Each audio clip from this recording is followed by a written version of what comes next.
Well, hey guys, and welcome back to the Youth Ministry Mentor. I'm your host, Tony Wolf, and in today's episode, I want to just share with you what our typical Sunday night youth group program looks like. We meet on Sundays from 5 to 7 o'clock, so for us, it's 2 hours. And I know I'm admitting this isn't the perfect, best, most epic way to do youth group, but I have to say, this style, this what we do really is working for us. And so in this episode, I just want to share that with you and maybe get your creativity flowing, learn from maybe some of the things we're doing, implement them into your youth program.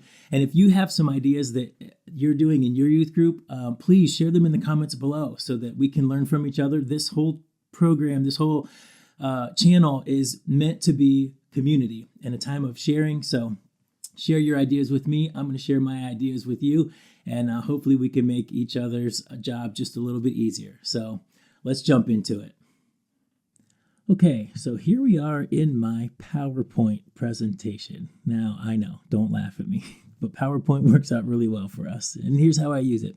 I create my whole PowerPoint presentation, and then I open it on my iPad, and I kind of use it as a template for me, and also it's kind of a controller. I swipe through the slides on my iPad, and I AirPlay it to a big TV that we have in our youth room. So it's our screen, but it's also kind of my template for the whole night.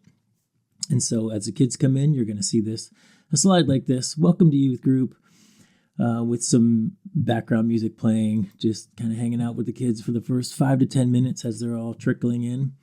And then when it's time for us to get started, I always open with, I'll say, well, for us, we have this thing that we do. I just scream like super loud, hey, and all the kids think it's kind of funny. It's just something I've developed over the years. That's kind of a way to get everybody's attention.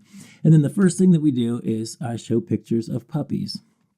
And you're asking, why in the world would you show a picture of a puppy? Well, I have this theory that I've developed, and I always will tell the kids every week they get to see a really cute puppy. And I always say, look, I don't know what kind of day you're having or what kind of week you're having, but I know that it's a little bit better because now you've seen a puppy. And we don't spend a lot of time on this. It only takes 30 seconds to a minute, but I put up this picture and everybody goes, oh, and it's a really cute picture. And sometimes, most of the time it's puppies. Sometimes it's other baby animals that are just really adorable. And again, just kind of an icebreaker thing for us to say, look, maybe you're having a bad day today. Maybe you're struggling. Maybe you just got in a fight with your parents, or you're struggling in school, or you just came in with a heavy heart. And I just like to lighten the mood a little bit by saying, at least you got to see a puppy. So it's a little tiny bit better, right? Okay. And everybody kind of has a little chuckle, and hopefully we can start to break down those walls a little bit if we need to. And then we all have a good little laugh about that. And then I always say it's time for our star student.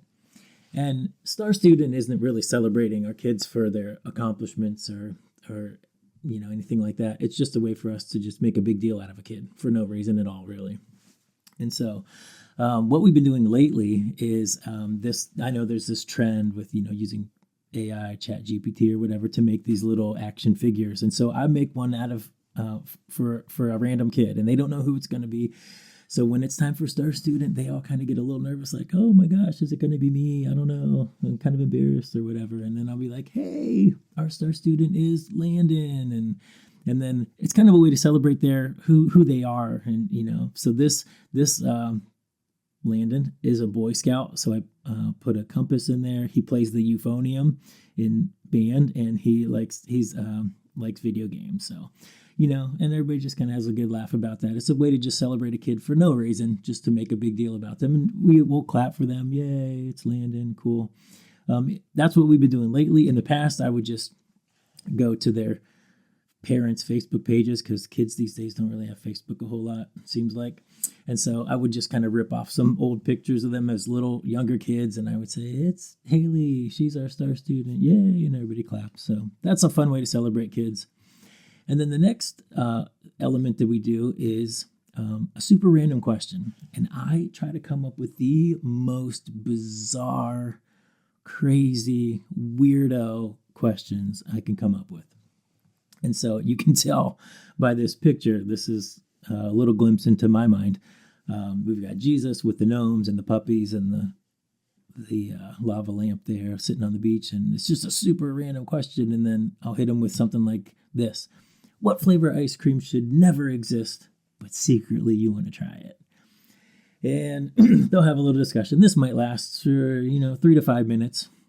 We'll spend a little time on whatever that random question is, and people can argue and discuss, and just, again, all of this stuff so far is kind of icebreaker things. It's intentional, and I want to drive home that point, that we don't do these things to waste time. Our youth program is 2 hours long, so I have that time to fill. And obviously, I'm not going to do a lesson for 2 straight hours. That would be kind of ridiculous for kids these days and their attention spans. But these things are very intentional. They're ways to engage. They're ways to connect.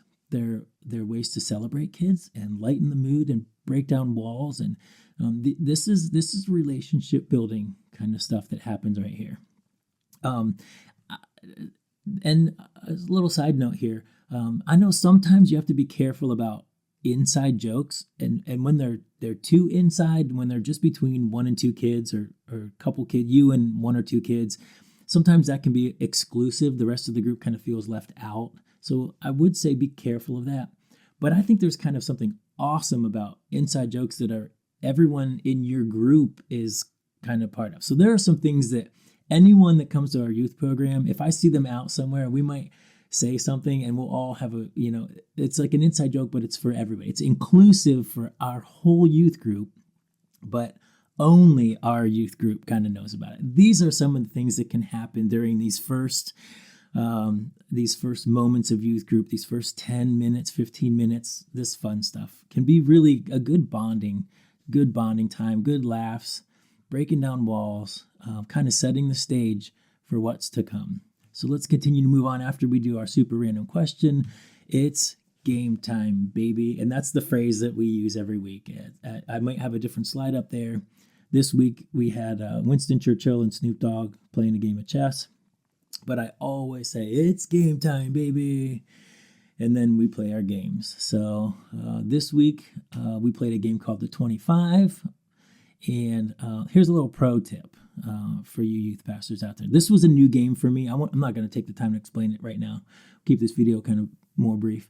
But it's not a bad idea to have a backup game just in case. This was the first time we played the 25, and I did not know if it was going to be a success or a total failure. And so I had a backup game called Ring on a String just in case I needed it. Now, I really didn't need it, but the 25 went really well. But we still had a little bit of time. We weren't really pressed for time, so I said, all right, let's go ahead and play this extra game just in case. But it was a backup game in case this game was a total flop or it just went really, really fast and we had some time to kill. The next thing we do is something called Tell Me Something Good. This started out as a segment that I wanted to call God Moments. And I would ask the group, hey, tell me a God moment this week. When did you see God working? And the kids they kind of didn't get it. I was really hoping for kind of a good spiritual moment where somebody would say, I really felt God's presence during this, or I really felt like this was like a God moment.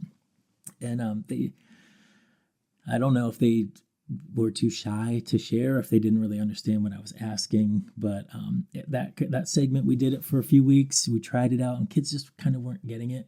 And so I just tweaked it, and I said, you know what? Just tell me something good. What's good in your world is usually the phrase that I'll say. Tell me something good. What's good in your world? And it's just an opportunity for kids to think about the positive things in their life. So, we get things like, I had a sleepover with my friend on Friday. It was fun.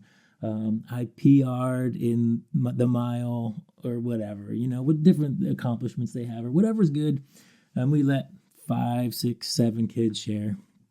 Just tell me something good, and we can just celebrate the good things in their world. So that's pretty awesome.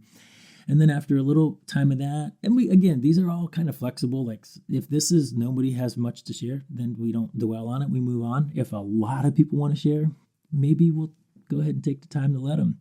That's okay. If they want to share, we're not going to cut them off and say, okay, time's up.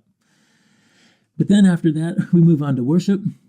Now, I play the guitar and I lead worship at our church, so convenient for us. I'm able to just pull the guitar out, and my son Noah plays the cajon, so he'll come up and we do just a little acoustic worship thing.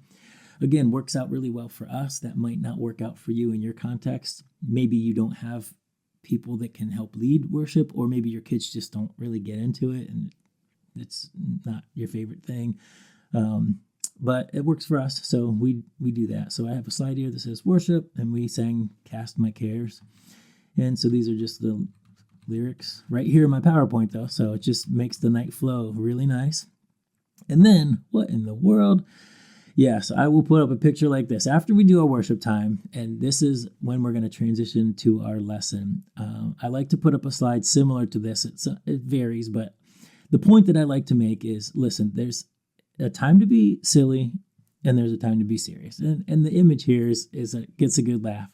And I don't hammer this home. I'm not trying to make a big deal about it, but it's kind of a fun, gentle reminder that when we're doing games and super random questions and we're having a lot of fun, we can be silly, we can interrupt each other, we can be goofy, we have a lot of laughter, it's all fun, but there's also time to be serious. And again, that doesn't mean that we can't, we have to be dead serious, no more laughing, no more fun. But it's just a gentle reminder that, okay, guys, it's time to move to our lesson. And so I need you guys to, it's time to take this time seriously. So let's dive in. And then we also split. So at this point for our group, we have 6th through 12th grade, and everything that we do up until this point is together. And then when we get to our lesson time, we split. 9th through 12th grade goes somewhere else, and they do a lesson on a high school level. And 6th through 8th grade stays in our youth room, and usually it's the same lesson, the same topic, but on a junior high level and on a senior high level. So that's what works for us. Currently, we're doing a series called Enchanted, and we're talking about exploring spirituality and how Christianity is solid and it's different than, this maybe other philosophies or ideas or other kind of new agey spirituality that's out there. We talked about good vibes and positive energy and how that's kind of stupid and Christianity's awesome. But a couple points on this I'm not going to go into detail about our lesson, but just a couple points. For us, again, we're using PowerPoint. And some of the things I like to do are I will post up questions that I want to ask. Again, this is kind of my outline for my lesson. So it reminds me of what I want to accomplish. So sometimes I'll just put up questions that I want to ask. I'll also put up scriptures that I want us to read. I encourage them to look them up in their Bibles or on their phones as well so that they get in that habit. But I also like to put it up on the screen for everyone to see. And I also just like to use images sometimes because I think a lot of kids are really visual. So we can have a lot of good discussion, but sometimes it's good to just see pictures of things. And so if you're a good youth pastor, you could probably connect the dots on this one. Building your house on the sand versus building your house on the rock was part of our discussion. So, and this isn't my whole lesson. I took out a lot of the extra slides, but just wanted to drive home those points that, we can ask questions, we can use scriptures, we can use images. And then our lesson probably on the average, I would say, runs about 40 minutes, 40 to 45 minutes is kind of average for us. Really, sometimes we run a little bit long. We can go closer to an hour, depends. And then at the end of our lesson, we like to close in prayer. Sometimes you might want to take prayer requests. Sometimes we do prayer requests. If there's anything specific that people want us to pray about, we'll make sure we do that. Close in prayer. And then our groups come back together, high school and middle school, for snacks. And again, I want to say that, all of these things that we do, everything that we do in our youth program is intentional. We don't do snacks just to waste time, but it gives us an opportunity to mingle, to walk around and just check in with kids as we're just being casual. Kids are just sharing, having fun, sharing with each other. And we get to just come alongside them with, some cookies or whatever and say, so in these last 10 minutes or so of youth group, hey, how's it going? How are you doing in track? How are you doing in whatever band? How's band going? Are you just... A lot of my kids play sports, and it's a time. One of my favorite questions is just say, I'll just check in and say, are you wrapping up something, or are you starting something new, or where are you at with your sports? All of these things are very, very intentional.